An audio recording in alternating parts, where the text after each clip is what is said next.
Kenapa sangat susah ya, sampai 2 tahun tidak ditemukan. Karena yang selama ini kan pelaku ini kan kelihatannya sangat profesional, karena yang sangat rapi. Tapi sebenarnya kan tidak akan mungkin orang-orang jauh, pasti sedikit banyak pasti orang terdekat.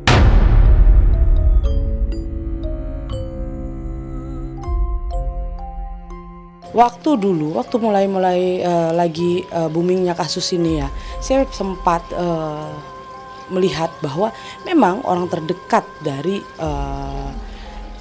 korban, bukan orang lain, seperti itu yang saya lihat. Bersih sama sekali, seperti orang yang sangat profesional, kan seperti itu. Saya lihat ada memakai gaib juga supaya kasus ini tidak terungkap, itu yang saya lihat. Tapi namanya ya sesuatu hal yang dilakukan dengan nyawa atau membunuh, itu kan sepintar-pintarnya orang menutup itu. Bangke itu kan kalau ditutup pasti akan baunya juga akan tercium, kan seperti itu. Begitu juga kasus begini nih pasti akan ketemu, kan seperti itu. Memang ada secara kesengajaan mungkin ya, yang memang memakai sebagai tangan-tangan yang untuk biar agar kasus ini tuh tidak terangkat atau terpecahkan lah ya. Tapi ini kan masih praduga ya, artinya praduga ini artinya bahwa bisa nggak sih, pertanyaannya, hal-hal gaib itu bisa menutupin hal ini, bisa saja gitu. Tetapi bagaimanapun kan kebenaran selalu ada, dan kebetulan kan Allah tuh nggak tidur gitu ya, Subhanahu wa Ta'ala pasti akan memperlihatkan mana kejahatan itu akan terungkap. Bukan tidak mungkin hal itu dipercaya bahwa gimana caranya untuk menutup itu apa. Tapi bagaimanapun nggak bisa. Namanya pembunuhan itu akan terungkap apapun juga. Ketika dia memang adanya suatu peristiwa, orang entah memakai orang pintar, suatu ketika si korban ini kan akan bisa mendatangi siapapun juga. Artinya mendatangi bisa melalui mimpi, meminta keadilan atau menceritakan gitu kan. Nah ini bukan tidak mungkin dia memakai jasa-jasa dukun dan sebagainya. Namanya orang mati dibunuh.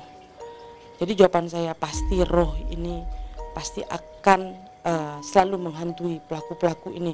Ya dengan cara bagaimana? Melalui lewat mimpi. Kadang-kadang kan pembunuh ini pasti ada rasa bersalah. Ada rasa ketakutan. Ada rasa bersalah, ada rasa yang selalu menghantui dia. Ditambahkan lagi biasanya tuh masuk lewat mimpi. Dimimpiin, selalu dimimpikan. Biasanya seperti itu. Jadi menambah rasa ketakutan. Namanya orang ketakutan mengingat dosa, jadi tambah ingat dosa.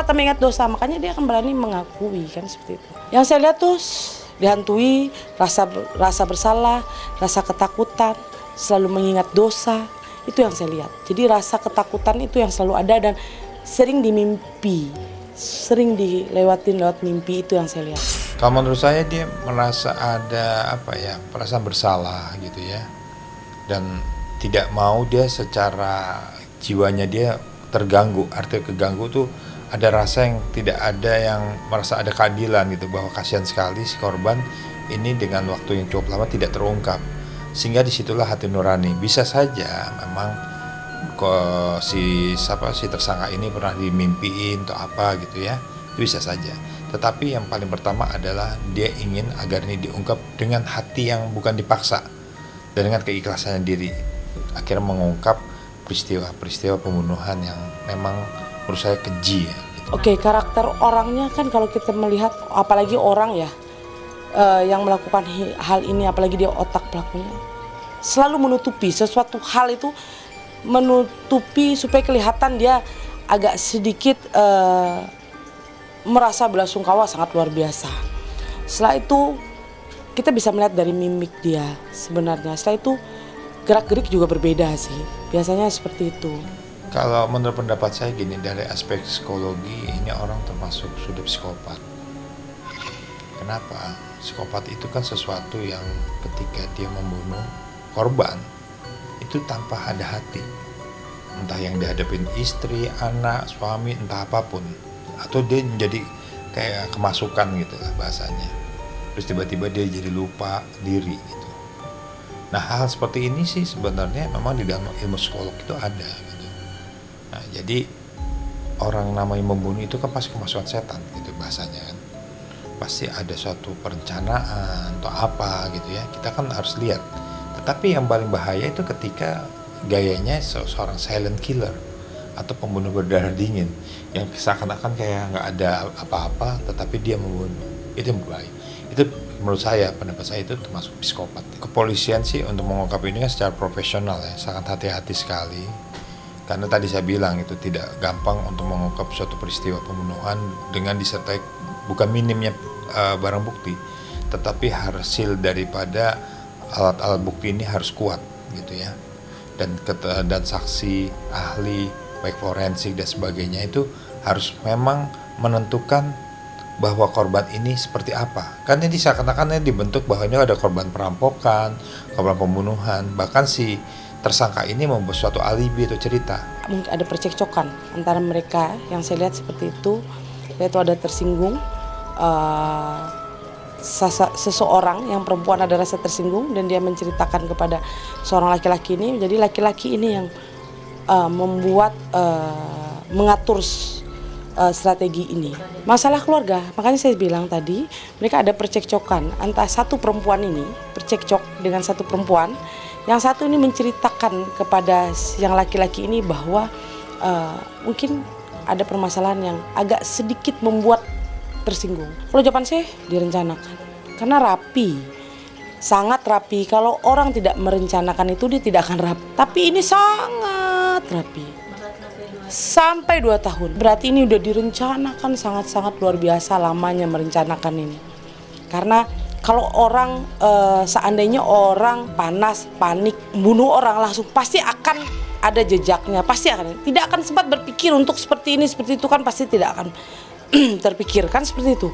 Tapi kalau orang sudah merencanakan itu, sudah dipikirkan, disusun rencananya sebagaimana mungkin supaya tidak terlihat sama sekali bukti itu kan seperti itu. Itu nggak spontan. Kalau spontan itu berbeda. Kalau orang kesetanan karena spontan pasti akan ada sesuatu hal. Lihat kalau orang spontan itu tidak akan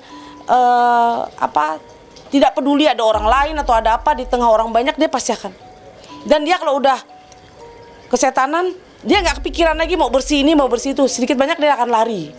Kalau ini kan rapi sekali, tidak ada satupun bekas, kan pasti ada jejak tangan atau apa, kan nggak ada, pisaunya juga nggak ada, bekas-bekasnya juga nggak ada. Itu kan berarti tersusun sangat rapi, itu yang saya lihat sangat rapi. Ya kalau dari kacamata mana dulu nih, kacamata agama, tetap yang namanya orang itu kan punya khorin, pendamping. Nah ketika dia meninggal dunia, ya sudah di alam kubur lah gitu ya, sudah di alam lain. Tetapi si orang khorin tadi suka menjelma kan, pendampingnya itu. Nah itu yang dia suka memperlihatkan kesedihan secara emosional. Jadi kalau menurut saya, kalau ruhnya sih sudah di alam sana. Nah tetapi kita sudah kita beranggapan kadang-kadang, oh dia rupanya nangis, bisa entah nangis entah apa, bisa saja itu jin juga kan menyerupai. Namanya orang yang sudah meninggal ya, apalagi bagaimana perasaannya. Mungkin ada juga yang ini pengalaman ya, ada orang yang mati dibunuh. Setelah itu dia masuk ke dalam satu raga seseorang, dipanggil. Setelah itu setelah dia masuk, dia memberitahukan posisinya dia matinya di mana, posisi mayatnya di mana, itu pernah ceritakan. Dia tidak akan dia merasa puas pelakunya sudah tertangkap.